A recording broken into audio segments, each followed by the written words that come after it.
सोचिए, पश्चिम बंगाल में एक बहुत ज़रूरी चुनाव होने वाला है और कुछ लोगों के लिए अपना वोट डालना वो एक बहुत बड़ा एक दर्दनाक संघर्ष बन गया है।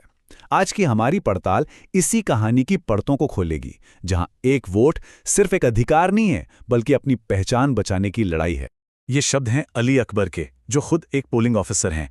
जरा सोचिए, उनका ये एक बयान इस पूरी सिचुएशन की जो विडंबना है, जो इंसानी तकलीफ है, उसे एक ही लाइन में हमारे सामने रख देता है।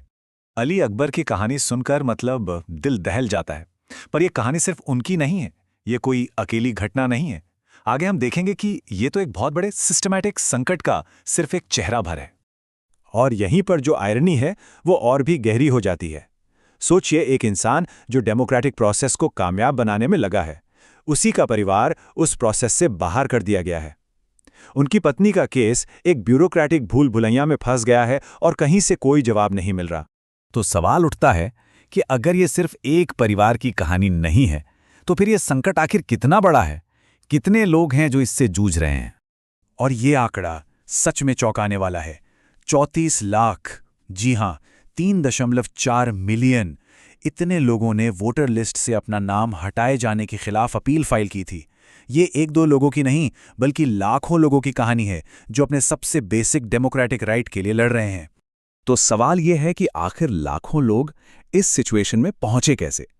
इसके पीछे एक खास प्रोसेस थी जिसे नाम दिया गया स्पेशल इंटेंसिव रिवीजन, या शॉर्ट में कहें तो SIR। चलिए समझते हैं कि ये था क्या और इसने इतना बड़ा संकट खड़ा कैसे कर दिया। तो देखिए, SIR का मकसद तो वोटर लिस्ट को साफ करना, उसे अपडेट करना था। लेकिन हुआ ये कि लॉजिकल डिस्क्रिपेंसीज के नाम पर करीब 27 लाख नामों को हटाने के लिए फ्लैग कर दिया गया। ये एक क्लीन अप ड्राइव थी जिसने लाखों लोगों को बीच मझधार में छोड़ दिया। और इस पूरी प्रक्रिया की एक इंसानी कीमत चुकानी पड़ी। मोहम्मद अमीनुल इस्लाम को ही ले लीजिए। वो एक टीचर हैं, 2 बार इलेक्शन ड्यूटी भी कर चुके हैं और उन्हें अपने वोट के हक के लिए 400 किलोमीटर का सफर करना पड़ा। कमाल की बात यह है कि उनके माता पिता का नाम लिस्ट में था, लेकिन उनका और उनकी बहन का नाम गायब।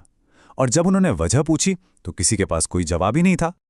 अब चुनाव तो तेजी से नजदीक आ रहे थे और लाखों लोगों का भविष्य दांव पर लगा था। जब लोकल लेवल पर कोई हल नहीं निकला तो मामला पहुंचा देश की सबसे बड़ी अदालत, यानी सुप्रीम कोर्ट। टाइम बहुत कम था, तो सुप्रीम कोर्ट ने एक एक्स्ट्रा ऑर्डिनरी कदम उठाया। अपने स्पेशल पावर्स यानी आर्टिकल 142 का इस्तेमाल किया। रातों रात 19 जजों का एक स्पेशल एपिलेट ट्रिब्यूनल बनाया गया, जिसे लिटरली घड़ी के खिलाफ दौड़ लगानी थी। सोचिए, फैसले हर वोटिंग फेज से सिर्फ 2 दिन पहले आने थे। मतलब ये एक अनप्रेसिडेंटेड सिचुएशन थी। ये टाइमलाइन देखकर अंदाजा लगता है कि सब कुछ कितनी हड़बड़ी में हो रहा था।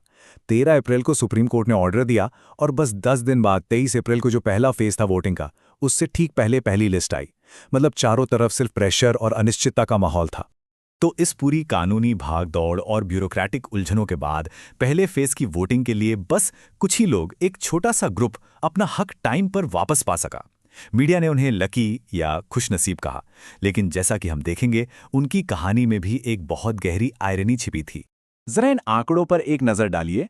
पहले फेज के लिए करीब 650 केस रिव्यू किए गए और उनमें से वोट डालने की मंजूरी मिली सिर्फ 139 लोगों को। सिर्फ 139! ये बहुत ही छोटा सक्सेस रेट है। इससे पता चलता है कि ये लड़ाई कितनी ज्यादा मुश्किल थी। और उन 139 खुशनसीब लोगों में एक कहानी है जो दिल को छू जाती है। ये कहानी है 88 साल के सुप्रबुद्ध सेन की। जानते हैं उनके दादाजी कौन थे? नंदलाल बोस, वही महान कलाकार जिन्होंने भारत के संविधान की ओरिजिनल कॉपी को अपने चित्रों से सजाया था। और आज उसी संविधान में दिए गए हक के लिए उनके पोते को लड़ना पड़ा, और लड़ाई जीतने के बाद भी शायद खराब सेहत की वजह से वो वोट ही न डाल पाएं। इससे बड़ी विडंबना क्या होगी? जीतने वालों में एक और नाम था इंजामुल इस्लाम का, पर उनके लिए ये जीत खुशी नहीं बल्कि एक अजीब सी शर्मिंदगी लेकर आई। इंजामुल इस्लाम, जो एक म्यूनिसिपैलिटी के चेयरमैन हैं, उनका कहना था, ये शर्मनाक है, ये मेरे पॉलिटिकल करियर को बर्बाद कर सकता है। वो कहते हैं कि वो अपने सपोर्टर्स से नजरें कैसे मिलाएंगे। उन्होंने वादा किया था कि लिस्ट में सबसे पहले बाकी लोगों के नाम जुड़ेंगे और उनका नाम सबसे आखिर में आएगा। लेकिन हुआ ठीक उल्टा। तो उनके लिए ये पर्सनल जीत एक तरह से पॉलिटिकल हार बन गई। लेकिन ये पूरा संघर्ष सिर्फ एक चुनाव में वोट डालने का नहीं था। इसके पीछे, इसकी जड़ में एक बहुत गहरा, एक वजूद से जुड़ा डर था।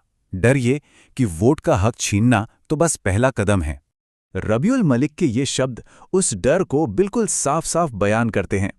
डर यही था कि कहीं वोट डालने का हक खोना नागरिकता खोने की तरफ पहला कदम तो नहीं।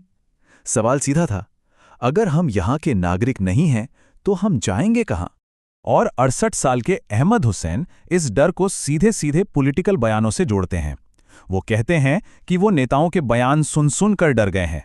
उन्हें लगता है कि अगर वोटर लिस्ट में नाम नहीं है तो इसका मतलब उन्हें देश से निकाल दिया जाएगा। ये डर जमीनी हकीकत बन गया था। तो ये पूरी कहानी हमें एक आखिरी और बहुत ज़रूरी सवाल पर लाकर छोड़ देती है। जब नागरिकों को वोट देने जैसे अपने सबसे बुनियादी हक के लिए भी एक अग्नि परीक्षा से गुजरना पड़े, तो फिर लोकतंत्र का असली मतलब क्या रह जाता है? ये एक ऐसा सवाल है जिस पर हम सबको सोचने की ज़रूरत है।